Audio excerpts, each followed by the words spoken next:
आज मैं आप लोगों को होम साइंस का चैप्टर नंबर 12 करवाऊंगी। वित्तीय प्रबंधन एवं योजना, फाइनेंशियल मैनेजमेंट एंड प्लानिंग। कि वित्तीय प्रबंधन जो है वो हम कैसे करते हैं, उसकी योजना कैसे बनाते हैं, ये सारा जो है इस चैप्टर में हम पढ़ने वाले हैं वित्तीय प्रबंधन के बारे में। तो और इसके मैं इम्पोर्टेंट क्वेश्चंस भी करवा दूँगी आप लोगों को। तो चलिए चैप्टर स्टार्ट करते हैं। वित्तीय प्रबंधन क्या होता है? फाइनेंशियल मैनेजमेंट, जो हमारे पैसों का जो मैनेजमेंट करते हैं।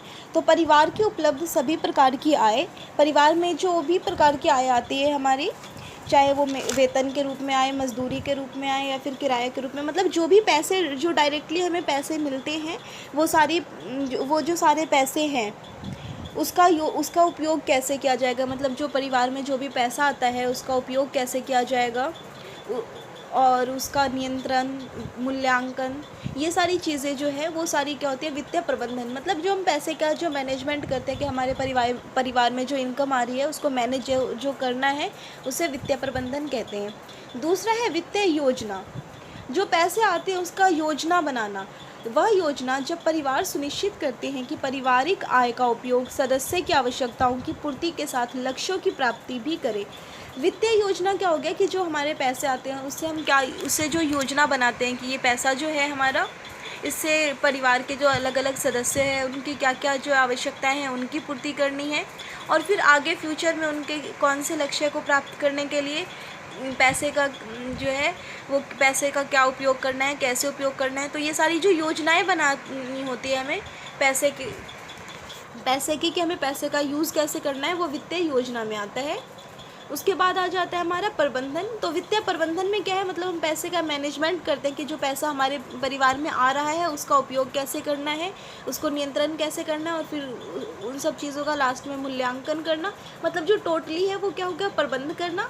और इसी में क्या है? वित्तीय योजना, मतलब जो परिवार में जो पैसे आ रहे हैं उसकी योजना बनाना कि उसका यूज़ कैसे करना है, उसकी आवश्यकता जो है उसे कौन कौन से लोगों के परिवार की आवश्यकता की पूर्ति करना है, कौन से लक्ष्य प्राप्त करते हैं। तो पैसे का जो योजना बनाना होता है वो वित्तीय योजना में हो गया। अब थर्ड है हमारा प्रबंधन, किसे कहते हैं? तो प्रबंधन क्या है? लक्ष्य एवं उद्देश्य को प्राप्त करने के लिए प्राप्त संसाधनों का उचित उपयोग। प्रबंधन करना, मैनेजमेंट करना, सब चीज़ का मैनेज करना कि जो हम आगे लक्ष्य जो हमारा है, जो हमारा उद्देश्य है कि हमें ये चीज़ अचीव करनी है, उसको प्राप्त करने के लिए जो संसाधनों का जो उपयोग करते हैं हम, चाहे पैसे का उपयोग जो करना है वो क्या आता है? वो प्रबंधन में आता है, मैनेजमेंट में आता है। फोर्थ है पारिवारिक आय। तो पारिवारिक आय में क्या आएगा? सभी पारिवारिक आय सदस्यों के सभी स्रोतों से प्राप्त आय का कुल योग है। यह वार्षिक, मासिक, साप्ताहिक तथा दैनिक हो सकता है। उदाहरण के लिए मजदूरी, वेतन, कमीशन आदि। तो पारिवारिक आय क्या है? कि परिवार के सदस्य के द्वारा जो पैसे के रूप में जो लाया जाता है, चाहे वो वेतन के रूप में लाया जाए, चाहे मजदूरी के रूप में।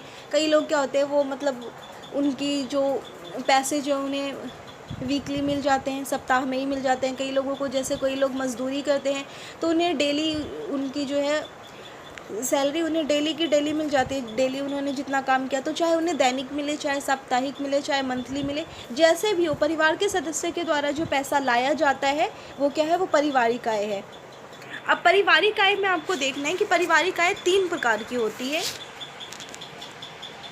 कि है मौद्रिक आय, मौद्रिक आय, वास्तविक आय और मानसिक आय। तो सबसे पहले हम देखेंगे मौद्रिक आय क्या होती है। तो जैसे हमें मौद्रिक, मुद्रा से ही पता चल रहा है, जो हमें मुद्रा के रूप में प्राप्त होता है, मतलब धन के रूप में प्राप्त होता है, उसे हम मौद्रिक आय कहते हैं। जैसे एक निश्चित समय अवधि तक कार्य करने के बाद नगद धन के रूप में जो प्राप्त आय होती है उसे हम मौद्रिक आय कहते हैं। जैसे कि इसमें आ जाएगा आपका वेतन, मजदूरी, किराया, गिफ्ट, ये सारी चीज़ें क्या है? जो आपको डायरेक्ट धन के रूप में, डायरेक्ट पैसे के रूप में प्राप्त होती है, ये मौद्रिक आय हो गई। सेकेंड हम देखते हैं वास्तविक आय। तो वास्तविक आय क्या होती है?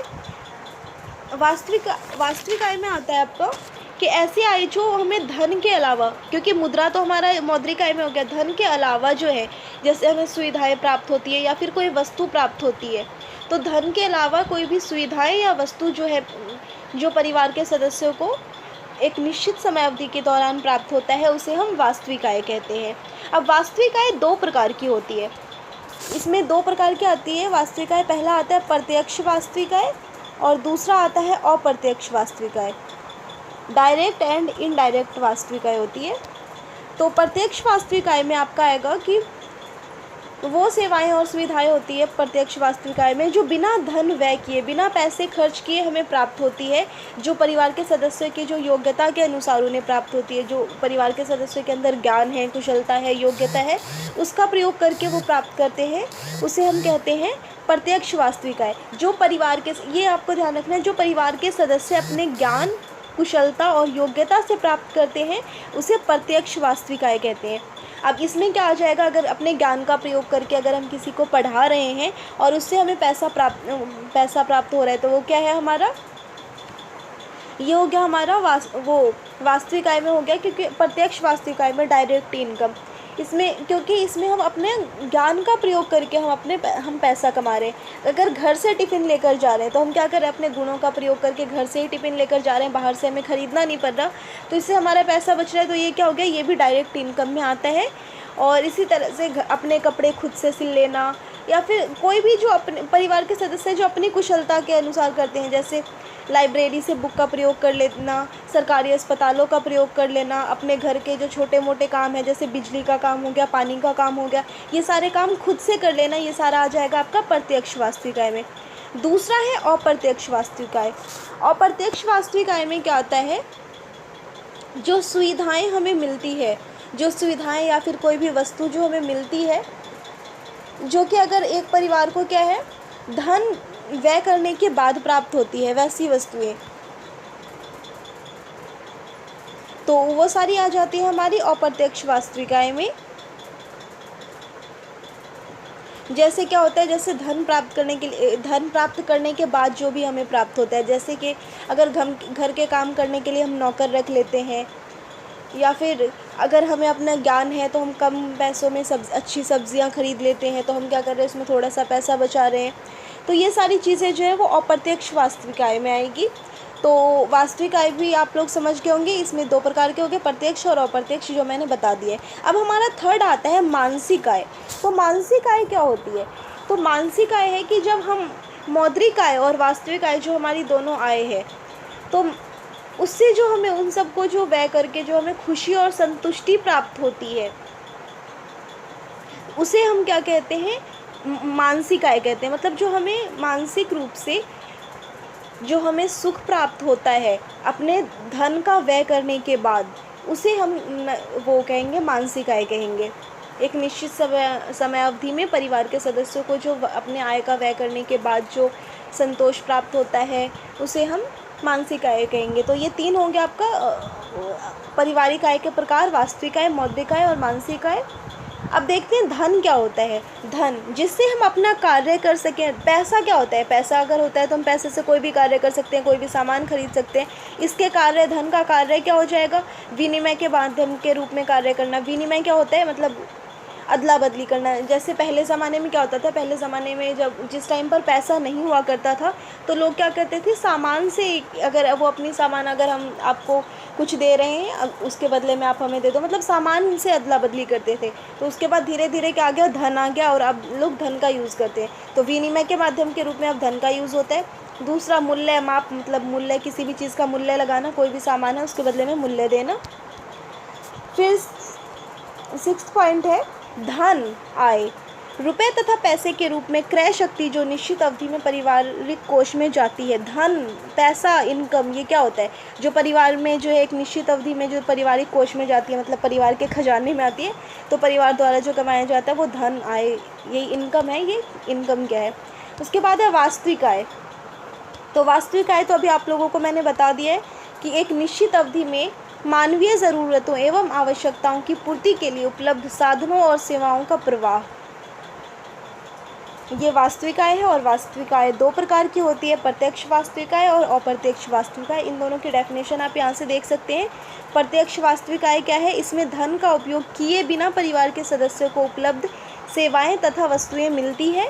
बिना धन का उपयोग किए इसमें मिल जाती है, जैसे कि घरेलू बागवानी, घर में बागवानी कर लो, भोजन पकाना, सामुदायिक सेवा करना, उद्यान सड़कें आदि, ये सारी प्रत्यक्ष वास्तविक आय में।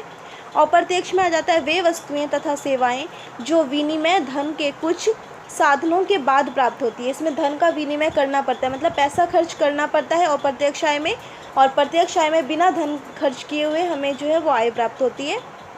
जैसे अच्छी किस्म की सब्ज़ी खरीदने के लिए धन एवं योग्यता कौशल का प्रयोग करना। अब है यहाँ आय। आय क्या है? मानसिक वह संतोष जो सेवाओं तथा माल के उपयोग के बाद प्राप्त होती है। इसे वास्तविक आय से प्राप्त संतोष भी कहा जाता है। जो वास्तविक आय है हमारा, उससे जो हमें संतोष प्राप्त होता है वो क्या है? आय है। आय प्रबंध, जो इनकम है हमारी, उसका हम प्रबंध कैसे करते हैं, उसका मैनेजमेंट। सभी प्रकार की आय के इस्तेमाल के नियोजन, नियंत्रण तथा मूल्यांकन। इसका उद्देश्य उपलब्ध स्रोतों से संतुष्टि प्राप्त करना है। आय प्रबंध क्या है? जो हमारे पास इनकम आई है उसका हम मैनेजमेंट करके जो उस सब से जो हमें संतुष्टि प्राप्त होती है, आय प्रबंध। बजट। अब ये मेन है आपका कि बजट किसे कहते हैं। तो बजट आप सिंपली ये भी देख सकते हैं कि आय और व्यय, जो हमारी इनकम है ना, आय जो हमारी इनकम है, आय माइनस व्यय, ये होता है आपका बजट। मतलब जो हमारी इनकम है हम वो देखेंगे कि हम पैसा कितना कमा रहे हैं और उसमें से खर्च कितना हो रहा है। तो बजट बनाना क्या होता है? वही हम देखते हैं, पैसा हमारे जो इनकम इतनी है और इसमें से हमारा खर्च इतना हो रहा है और फिर हमारे पास इतना ये बच जा रहा है, तो आय, तो यही हमारी इनकम होती है। तो क्या है? आय प्रबंधन। यह प्रबंधन का पहला चरण है। बजट क्या होता है? प्रबंधन करना। यह भविष्य की व्यय की योजना है। भविष्य में जो हम खर्च करेंगे उसकी योजना बनाना है कि पहले ही हम बना लेते हैं कि इस मंथ में हमारा इस चीज़ पर इतना खर्च होगा, इस चीज़ पर इतना खर्च होगा और हमारी इनकम इतनी है। तो ये जो होता है बजट होता है। तो बजट क्या है? एक निश्चित अवधि में जो है आय और व्यय का जो हम अनुमान लगाते हैं उसे बजट कहते हैं कि हमारी इनकम इतनी होगी और खर्च इतना होगा। धन प्रबंधन में नियंत्रण। जो हम धन प्रबंधन करते हैं उसमें नियंत्रण। तो यह प्रबंधन का दूसरा चरण है। प्रबंधन का पहला चरण क्या है कि सबसे पहले आप बजट बनाएंगे। फिर जब हम बजट बना लेंगे तो उस पर नियंत्रण कैसे करेंगे? तो ये दो प्रकार का होता है। यह देखने के लिए कि जांच करना कि योजना कैसे आगे बढ़ रही है। ये देखने के लिए कि हमने जो बजट बनाया है वो योजना जो है हमारी वो आगे कैसे बढ़ रही है, ये धन प्रबंधन में आता है। दूसरा, जहाँ कहीं आवश्यकता हो उसका समायोजन करना। धन प्रबंधन एवं मूल्यांकन अंतिम कदम है। लक्ष्यों को ध्यान में रखते हुए मूल्यांकन किया जाता है। उदाहरण, भविष्य के लिए व्यवस्था, जब बिल देय हो तो उसे चुकता करने का सामर्थ्य आदि। निवेश। अब क्या हो गया कि सबसे पहले हमारा इनकम आ गई, उसके बाद हमने बजट बना लिया कि हमारे पास जो है बजट है। बजट बनाना क्या होता है कि हमारी इनकम इतनी आ रही है और जैसे मंथली हमारे पास, एक ऐसे ही बता रही हूँ मैं कि जैसे मंथली 10,000 रुपये अगर किसी परिवार की है, उसकी आय 10,000 रुपये उसको डायरेक्टली आ रही है, तो उसमें उन्होंने बजट बनाया कि चलो 8,000 रुपये हमारे खर्च हो रहे हैं। तो क्या है कि 10,000 रुपये आ रहे हैं, 8,000 रुपये खर्च हो रहे हैं, तो अब उनके पास क्या हुआ, फिर 2,000 रुपये बच गए। फिर अब क्या होगा, जब बजट हमारा बन गया और आय प्रबंधन का क्या था कि हमने जो 8,000 रुपये खर्च किए वो कहाँ खर्च कर रहे हैं, कैसे खर्च कर रहे हैं, वो सारी चीज़ें देखना जो है वो हमारा आय प्रबंधन में आ गया। अब फाइनली क्या हुआ, जब हमारा बजट, वो इनकम आ गई, फिर बजट बन गया, फिर सबके बाद क्या हुआ, लास्ट में हमारे पास जो है वो पैसे बच गए, जैसे 2,000 रुपये बच गए। तो अब हम क्या करेंगे, इसे हम फ्यूचर के लिए इन्वेस्ट करेंगे। अब फ्यूचर के लिए जो इन्वेस्ट करना है वो आ गया हमारा निवेश में। तो यहाँ देखते हैं, निवेश, अधिक उत्पादन के लिए धन का उपयोग करना, बचत को इस तरह उपयोग करना कि जिसके फलस्वरूप निवेश लाभकारी हो। जो हमने बचत की है कि अगर 10,000 आ रहा है तो हम उसमें से 8,000 रुपये खर्च करते हैं, तो जो हमारे 2,000 रुपये बच गए तो उसको जो निवेश करना है, उन्हें उसे इन्वेस्ट कहाँ करना है, ये कि वो ज़्यादा लाभकारी हो हमारे लिए, वो चीज़ देखना। तो निवेश देखते हैं, भौतिक परिसंगति, भूमि, घर, सोना आदि। वित्तीय परिसंगति, बैंक, डाकघर, बीमा पॉलिसी आदि। तो क्या होता है, दो चीज़ों में लोग जो है वो खर्च करते हैं, अपना जो इन्वेस्ट होता है वो दो चीज़ों में करते हैं। पहला हो गया भौतिक, दूसरा हो गया वित्तीय। तो भौतिक में क्या आता है, जैसे कोई भी सामान खरीदना, जैसे हमारा बजट, मतलब हमारे पैसे बच रहे हैं, उसे बचा कर क्या करना, उससे या तो कोई प्लॉट खरीद लेते हैं या फिर घर खरीद लेते हैं या सोना खरीद लेते हैं। तो ये सारी चीज़ें किस में आ जाती है, भौतिक परिसंगति में आ जाती है। दूसरा है वित्तीय परिसंगति, कि जो हमारा पैसा आया तो उससे हम क्या करेंगे, जो हमारा पैसा बच रहा है उसे हम बैंक में जमा कर दें या फिर डाकघर में भी जमा किया जाता है। जैसे बैंकों में जमा करते हैं वैसे डाकघर में भी पैसे जमा किए जाते हैं, या फिर उससे कोई बीमा पॉलिसी वगैरह ले ले, तो इस टाइप से। नेक्स्ट है हमारा विवेकपूर्ण निवेशों में अंतर्निर्मित सिद्धांत। कि हम जो अपने पैसे इन्वेस्ट कर रहे हैं, कहीं भी लगा रहे हैं अपने पैसे, तो उसमें कौन कौन से सिद्धांत होते हैं। जैसे मूल राशि की सुरक्षा, कि हम वहाँ क्या क्या देखेंगे कि जैसे हमने अपना पैसा इन्वेस्ट किया है बैंक में, अगर मान लो हम कर रहे हैं, तो वहाँ पर हमारी राशि जो है वो सुरक्षित है, यानी मूल राशि की सुरक्षा। उसके बाद आ जाता है प्रति लाभ का तर्क संगत दर, कि हमें जो उसमें, जैसे हम बैंक में लगाते हैं तो उसमें ब्याज जो हमें मिलती है, तो वो ब्याज की दर जो है वो कितनी है, कम है, ज़्यादा है, वो चीज़ देखना। तरलता, वैश्विक स्थिति के प्रभाव की मान्यता, सुलभ पहुंच तथा सुविधा, आवश्यक वस्तुओं में निवेश, कर कुशलता, निवेश उपरांत सेवा, समय अवधि, क्षमता, ये सारी चीज़ें आती है। फिर बचत एवं निवेश के अवसर, कि बचत और निवेश जो है वो हम कहाँ कहाँ कर सकते हैं। डाकघर, राष्ट्रीय बचत योजना, शेयर, ऋण पत्र, भविष्य निधि आदि। जैसे लोग शेयर मार्केट में भी लगाते हैं, आजकल क्रिप्टो करेंसी भी आ गई है, वहाँ भी लोग वो अपने पैसे इन्वेस्ट करते हैं। साख या फिर क्रेडिट, तो ये क्या होता है साख या क्रेडिट? यह लैटिन भाषा के शब्द क्रेडो से बना है, जिसका अर्थ है मैं विश्वास करता हूँ। इसका अर्थ है वर्तमान में धन तथा माल सेवाएं प्राप्त करना और भविष्य में उसका भुगतान करना। तो क्रेडिट को आप सिंपली लैंग्वेज में जान सकते हैं ऋण।